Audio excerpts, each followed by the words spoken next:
जय हिंद साथियों, आज हम लोग पढ़ने वाले हैं अर्थव्यवस्था के विभिन्न प्रकार। ठीक है, तो आज जो हम लोग शुरुआत करने वाले हैं वो करने वाले हैं अर्थव्यवस्था के विभिन्न प्रकार के बारे में। ठीक है, तो पिछले वीडियो में हम लोगों ने जो पढ़ा था वो पढ़ा था अर्थव्यवस्था का क्षेत्र।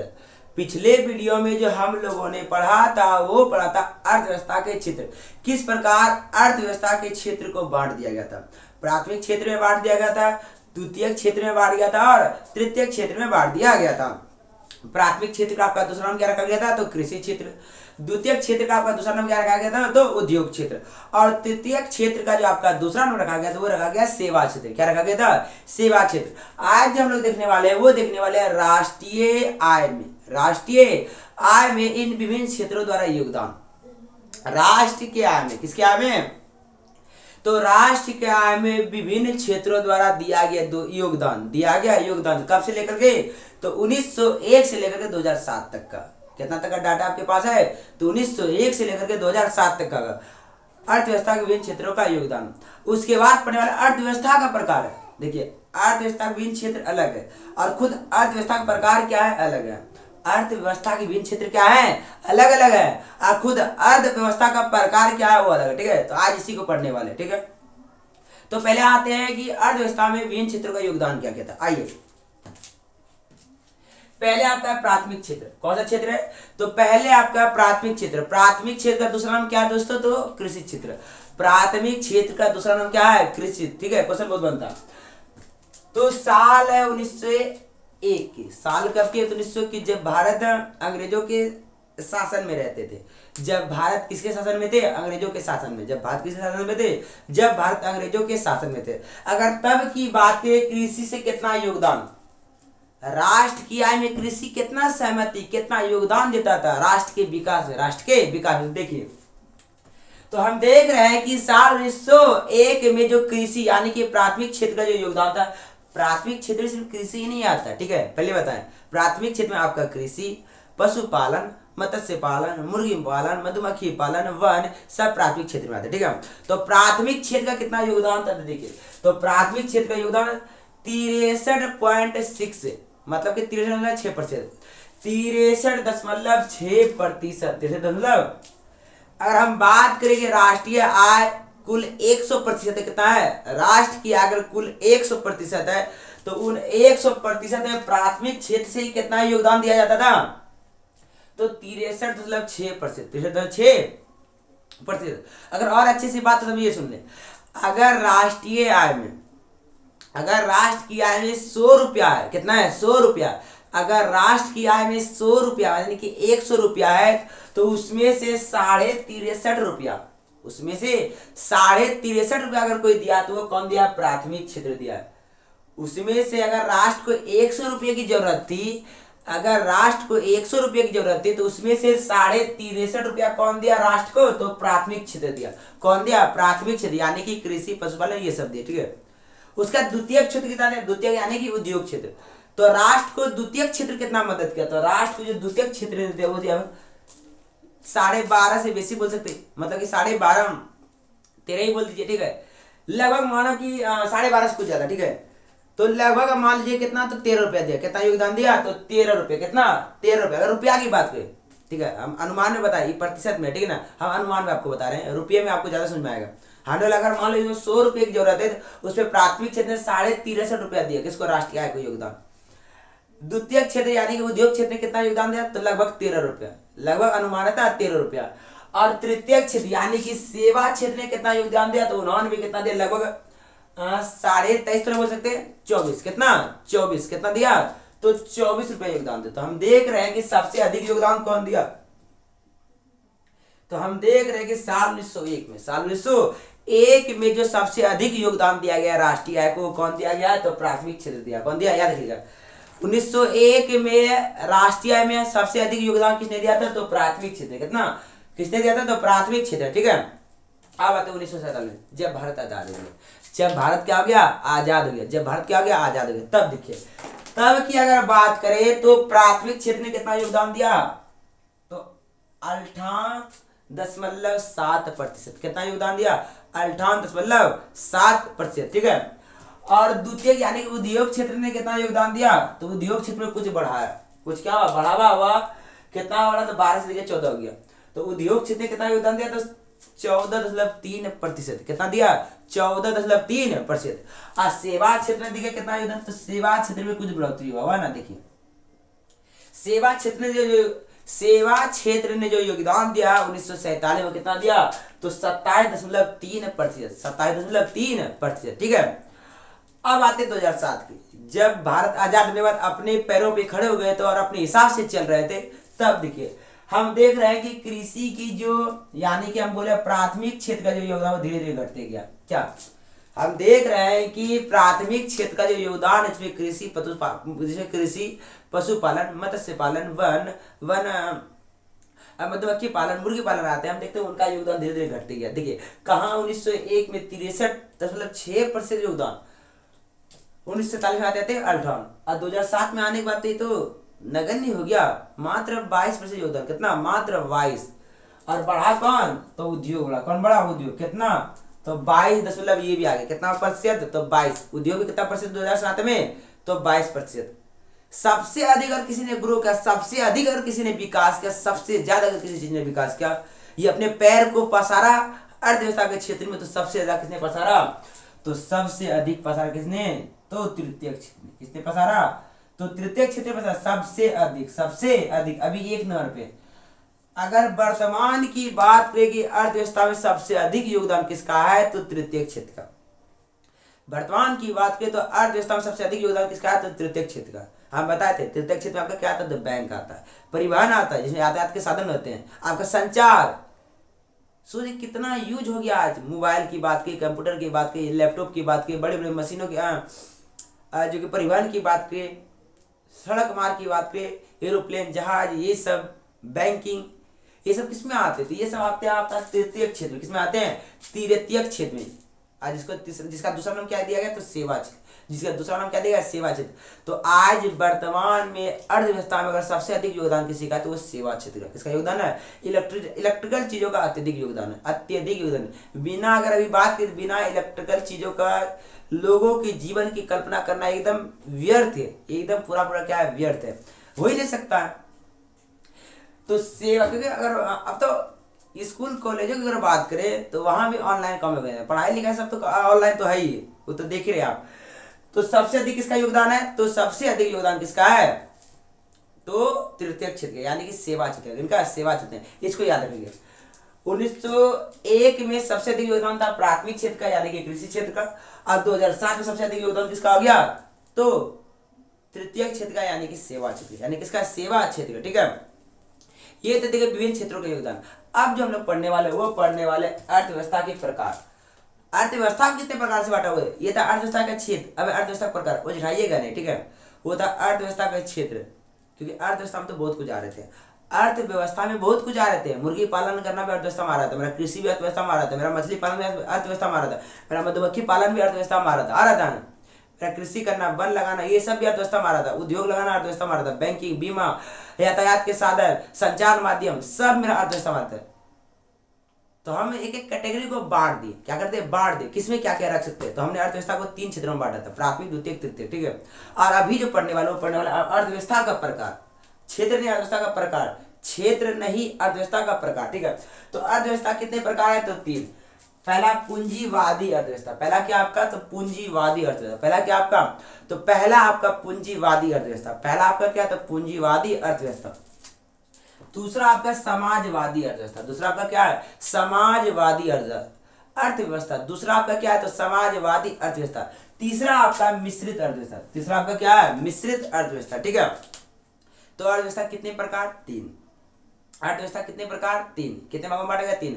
पूंजीवादी अर्थव्यवस्था, समाजवादी अर्थव्यवस्था, मिश्रित। पूंजीवादी जिसको इंग्लिश में कहते हैं क्या, कैपिटलिस्ट। कैपिटलिस्ट क्या कहते हैं इसको इंग्लिश में, कैपिटलिस्ट। ठीक है। दूसरा आपका क्या है, तो समाजवादी, जिसको कहते हैं सोशलिस्ट, जिसको इंग्लिश में क्या कहते हैं, सोशलिस्ट। तीसरा आपका मिश्र, जिसको इंग्लिश कहते हैं मिक्स्ड। तीसरा आपका क्या है, मिश्रित, जिसको इंग्लिश में कहते हैं मिक्स, क्या कहते हैं, मिक्स्ड, जिसको क्या कहते हैं इंग्लिश में, मिक्स्ड। दूसरा क्या कहते हैं, सोशलिस्ट। पहला क्या कहते हैं, कैपिटलिस्ट। ठीक है। तो इसमें पहला पढ़ने वाले हम लोग पूंजीवादी बारे में। किस बारे में? ये पूंजीवादी अर्थव्यवस्था क्या है, ये पूंजीवादी अर्थव्यवस्था क्या है, पूंजीवादी अर्थव्यवस्था क्या है। तो सुनिए, परिभाषा इनका बोला गया कि वैसी अर्थव्यवस्था, पूंजीवादी वैसी अर्थव्यवस्था जिसके उत्पादन के सभी साधनों पर, वैसी अर्थव्यवस्था जिसके उत्पादन के सभी साधनों पर एक निजी व्यक्ति का अधिकार होता है। वैसी अर्थव्यवस्था जिसके उत्पादन के, वैसी अर्थव्यवस्था जिसके उत्पादन के सभी साधनों पर एक एक निजी व्यक्ति का अधिकार होता है। एक निजी व्यक्ति का क्या होता है? अधिकार होता है। पूंजीवादी अर्थव्यवस्था कहलाता है, पूंजीवादी अर्थव्यवस्था कहलाता है। वैसी अर्थव्यवस्था जिसके उत्पादन के सभी साधनों पर एक निजी व्यक्ति का अधिकार होता है, वो पूंजीवादी अर्थव्यवस्था कहलाता है। क्या कहलाता है? वो पूंजीवादी अर्थव्यवस्था कहलाता है। तो पूंजीवादी अर्थव्यवस्था की परिभाषा लोग समझिए। तो वैसी अर्थव्यवस्था जिसके उत्पादन के सभी साधनों पर एक निजी व्यक्ति का अधिकार होता है, उसे पूंजीवादी अर्थव्यवस्था कहते हैं। तो ये चलता कहाँ का ये ऐसी व्यवस्था? तो ये चलता है आपका अमेरिका में। अमेरिका में आपका पूंजीवादी अर्थव्यवस्था चलता है। ये चलता है आपका जापान में, जापान में पूंजीवादी अर्थव्यवस्था है। ये चलता है आपका ऑस्ट्रेलिया में, ऑस्ट्रेलिया में आपका पूंजीवादी व्यवस्था है। ये चलता है ब्रिटेन में, ब्रिटेन में आपका क्या? पूंजीवादी अर्थव्यवस्था। तो ये सब ऐसे ऐसे देश है जो कि पूंजीवादी अर्थव्यवस्था पर चलता है। जो कि किस अर्थव्यवस्था पे चलता है? तो पूंजीवादी पे। किस पे? तो पूंजीवादी पे, पूंजीवादी पे। तो पूंजीवादी अर्थव्यवस्था किसे कहते हैं? तो वैसी अर्थव्यवस्था जिसके उत्पादन के सभी साधनों पर एक निजी व्यक्ति का अधिकार होता है, पूंजीवादी अर्थव्यवस्था कहलाता है। ठीक है, जैसे क्या दे सकते हैं हम? अमेरिका, ठीक है, ऑस्ट्रेलिया, ठीक है। तो अमेरिका, ऑस्ट्रेलिया, जापान, ठीक है, ब्रिटेन, ये सब पूंजीवादी अर्थव्यवस्था क्या उदाहरण? ठीक है, तो हम लिखते हैं। तो परिभाषा क्या है? पूंजीवादी अर्थव्यवस्था क्या समझते हैं? तो लिखेंगे वैसी अर्थव्यवस्था, वैसी अर्थव्यवस्था, वैसी अर्थव्यवस्था जिसके उत्पादन के सभी साधनों पर, जिसके उत्पादन के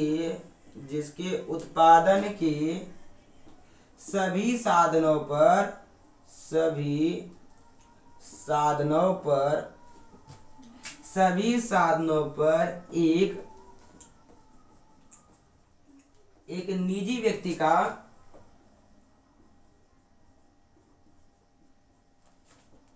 निजी व्यक्ति का अधिकार हो,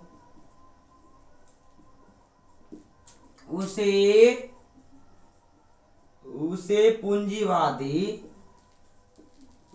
पूंजीवादी अर्थव्यवस्था कहते हैं। पूंजीवादी अर्थव्यवस्था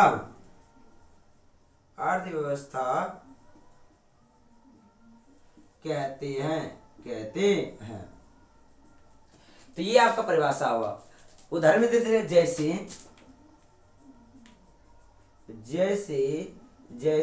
अमेरिका, जैसे अमेरिका, जापान, ठीक है, ऑस्ट्रेलिया,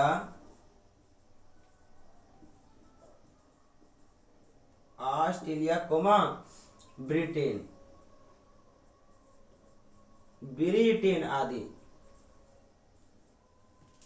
तो ये है आपकी पूंजीवादी अर्थव्यवस्था। तो हमने परिभाषा, ये क्वेश्चन कई बार पूछा गया एग्जाम में, ठीक है। तो पूंजीवादी अर्थव्यवस्था, तो वैसी अर्थव्यवस्था जिसके उत्पादन के सभी साधनों पर एक निजी व्यक्ति का अधिकार होता है, पूंजीवादी अर्थव्यवस्था कहलाता है। ये चलता कहाँ कहाँ है? तो अमेरिका में, जापान में, ऑस्ट्रेलिया में और ब्रिटेन में। यहाँ सब जो पूंजीवादी मतलब किसी खास व्यक्ति के हाथों में दिया। अगर हम रेलवे स्टेशन की बात करें, हम बाजार की बात करें, अगर हम बस स्टैंड की बात करें, मतलब जितने भी क्षेत्र होते हैं जो सरकार के हाथों में रहना चाहिए, जितने भी क्षेत्र होते हैं आर्थिक वाला, अर्थव्यवस्था वाला, जो कि किसी वहाँ के सरकार के हाथ में होना चाहिए, वो एक पूंजी मतलब एक खास व्यक्ति के हाथों में। कहाँ है? एक खास व्यक्ति के हाथों में, जो अपने पैसे लगाते हैं, अपने हिसाब से काम को करते हैं और संचालन करते हैं। ठीक है, ऐसा बात नहीं कि वहाँ कोई किसी के अधीन रह रहा, नहीं। पूंजीवादी का मतलब ये है किसी खास व्यक्ति के हाथों में वो व्यवस्था है। रेल अब भी चल रहा, रेल सरकार के हाथों में होता तब भी चलता है, लेकिन पूंजीवादी की व्यवस्था के हाथों में आ जाने से वो अपने हिसाब से काम करते हैं। थोड़ा स्टेशनों को थोड़ा अच्छे खासे तौर पे रखते हैं। सरकारी व्यवस्था पर चलता है, वो काम सही से चलता नहीं है।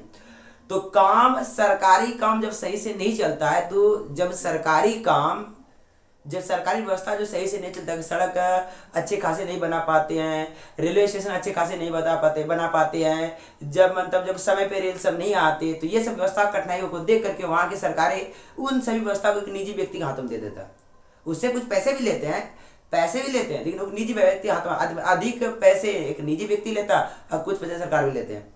तो निजी व्यक्ति क्या करता है, तो उस व्यवस्था को बड़ा एकदम अच्छी तरह से कर देता है। अच्छी व्यवस्था कर देने के कारण वहाँ लोग ज्यादा आते हैं, लोग ज्यादा आते हैं तो कमाई ज्यादा होता है, व्यवस्था अच्छा देखता है तो लोग ज्यादा आते आते ना, और ज्यादा आते तो कमाई ज्यादा होता, तो आधा ये आधा से अधिक ये रखते पूंजीवादी जिन्होंने लिया, कुछ क्या देते हैं सरकार को दे देते हैं। तो ये व्यवस्था अधिक कहाँ है, तो सबसे अधिक ये कहाँ, अमेरिका में, जापान में, ऑस्ट्रेलिया में और ब्रिटेन में, ठीक है। तो ये हमने बताया आपको पूंजीवादी, ठीक है। तो दूसरा पढ़ेंगे कौन सा, तो समाजवादी सोशलिस्ट, समाजवादी सोशलिस्ट आते दूसरे में, आप इसको नोट कर लीजिए, ठीक है, क्योंकि पूछा क्वेश्चन है। इस बार की बात करें 2021-22 की एग्जाम की बात करें तो 22 के एग्जाम में ये वाला क्वेश्चन पूछा गया था इस साल। तो मिश्रित अर्थव्यवस्था क्या समझते हैं, 2022 की बात करें तो ये क्वेश्चन पूछा गया था, मिश्रित अर्थव्यवस्था के क्या समझते हैं, ठीक है। तो उसमें भी आएंगे, पहले दूसरा देखते हैं, इसको मिटाते हैं।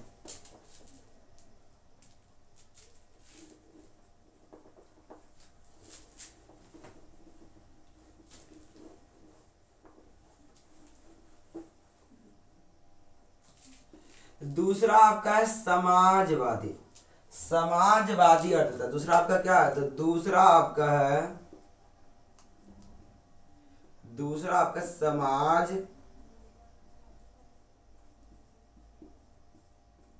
समाजवादी अर्थव्यवस्था किसे कहते हैं, ये परिभाषा उसे जुड़ा हुआ है।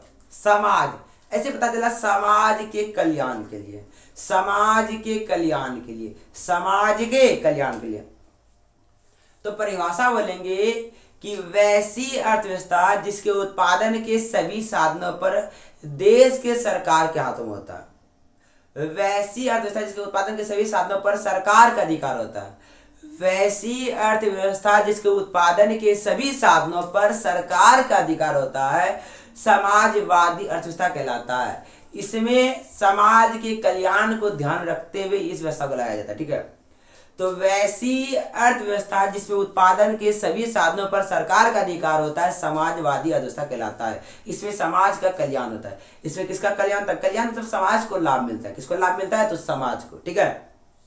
तो परिभाषा में क्या बोला, वैसी अर्थव्यवस्था जिसके उत्पादन के सभी साधनों पर सरकार का अधिकार होता है समाजवादी अर्थव्यवस्था कहलाता है। इसमें समाज का क्या होता है, कल्याण होता है। अब बात रही व्यवस्था है कहाँ कहाँ, यह व्यवस्था है कहाँ कहाँ, तो यह व्यवस्था आपका है चीन में, क्यूबा में। ये सब व्यवस्था कहाँ है, चीन और क्यूबा में, चीन और क्यूबा में, चीन और क्यूबा में। समाजवादी अर्थव्यवस्था कहाँ है, तो चीन और क्यूबा में, चीन और। तो हमको लगता है बात आप समझ गए, समाजवादी अर्थव्यवस्था किसे कहते हैं। तो वैसी अर्थव्यवस्था जिसके उत्पादन के सभी साधनों पर सरकार का अधिकार होता है पूंजीवादी अर्थव्यवस्था कहलाता है। जैसे ये व्यवस्था कहा, तो चीन और क्यूबा। तो परिभाषा लिखते हैं, आप नोट कर लीजिएगा, ठीक है। वैसी अर्थव्यवस्था जिसके उत्पादन के सभी साधनों पर, उत्पादन के सभी साधनों पर सरकार का अधिकार होता है, सरकार का अधिकार होता है, सरकार का अधिकार होता है उसे समाजवादी अर्थव्यवस्था कहते हैं। अर्थव्यवस्था, उसे समाजवादी अर्थव्यवस्था कहते हैं, उसे समाजवादी अर्थव्यवस्था कहते हैं। जैसे क्या देंगे,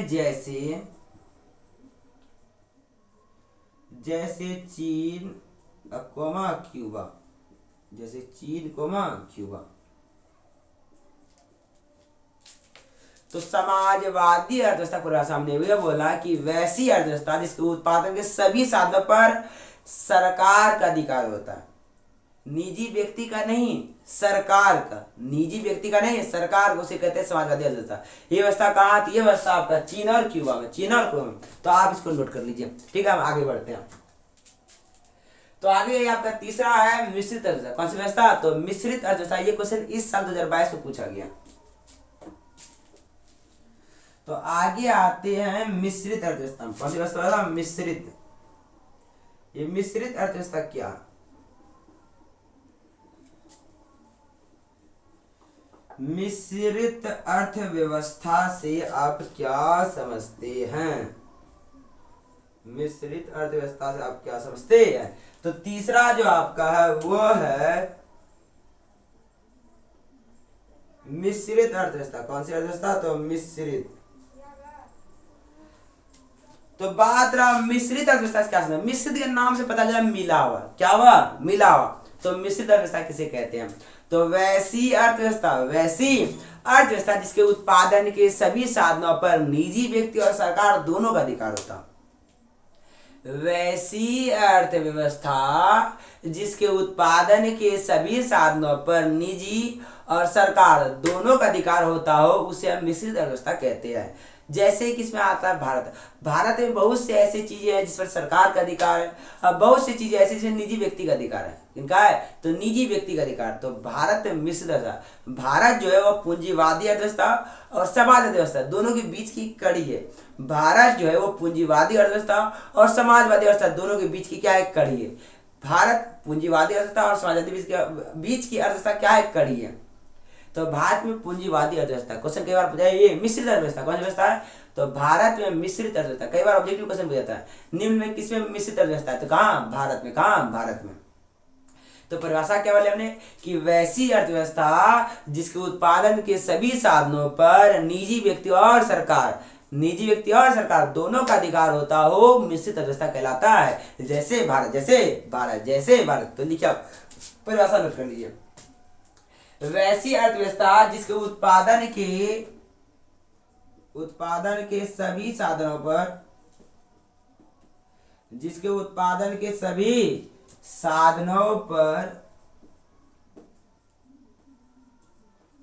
निजी व्यक्ति और सरकार दोनों का अधिकार हो, दोनों का अधिकार हो उसे मिश्रित अर्थव्यवस्था कहते हैं। उसे मिश्रित अर्थव्यवस्था कहते हैं। अर्थव्यवस्था कहते हैं। जैसे क्या देंगे? तो जैसे भारत, जैसे भारत। ठीक है। तो ये रहा आपका मिश्रित अर्थव्यवस्था। तो वैसी अर्थव्यवस्था जिसके उत्पादन के सभी साधनों पर निजी व्यक्ति और सरकार दोनों का अधिकार हो समाजवादी मिश्रित अर्थव्यवस्था कहलाता है। यह अर्थव्यवस्था कहाँ? यह अर्थव्यवस्था कहाँ है? तो भारत में। कहाँ? भारत में। मिश्रित अर्थव्यवस्था को पूंजीवादी अर्थव्यवस्था, समाजवादी अर्थव्यवस्था दोनों के बीच की कड़ी कहा जाता है। दोनों के बीच की क्या कहा जाता है? कड़ी कहा जाता है। तो आज हम लोग का टॉपिक क्या था? तो आज हम लोग का टॉपिक था राष्ट्रीय आय में विभिन्न क्षेत्रों का योगदान। तो अर्थव्यवस्था के 3 क्षेत्र थे, प्राथमिक, द्वितीयक, तृतीयक, कृषि, उद्योग और सेवा। फिर बड़ा अर्थव्यवस्था का प्रकार। तो 3 प्रकार, पूंजीवादी, समाजवादी, मिश्रित। पूंजीवादी किसे कहते हैं, समाजवादी किसे कहते हैं, मिश्रित किसे कहते हैं? तो इसको ध्यान से पढ़े। ठीक है। ये दोनों क्वेश्चन से दीर्घ आ जाता है। अर्थव्यवस्था क्या समझते हैं, इसके विभिन्न क्षेत्रों का परिभाषा भी दे। उदाहरण से ये तो अर्थव्यवस्था कैसे, इसे कितने भागों में बांटा गया, ये कितने प्रकार की अर्थव्यवस्था है उनका परिभाषा दे। ये दोनों दीर्घ का क्वेश्चन। ठीक है। तो आज की वीडियो देखने थे, पूरा वीडियो देखने के लिए